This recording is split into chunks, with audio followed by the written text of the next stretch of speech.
মানে এটাই কি এটাই তো করছি দিলাই তো করছি এটা তো পয়সা গেছে না ভালো ভালো হে হয় হয় পয়সা গেছে বাচ্চা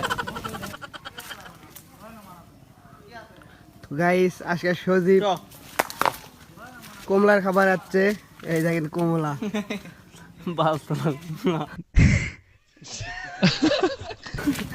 কমলা শেষ আই ছয় কটা লেগে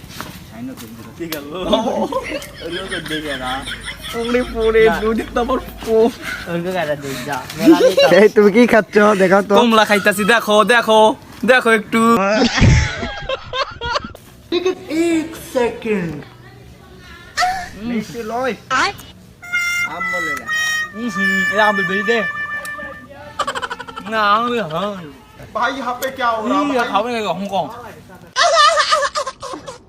সেই বুঝতে হবে বন্ধু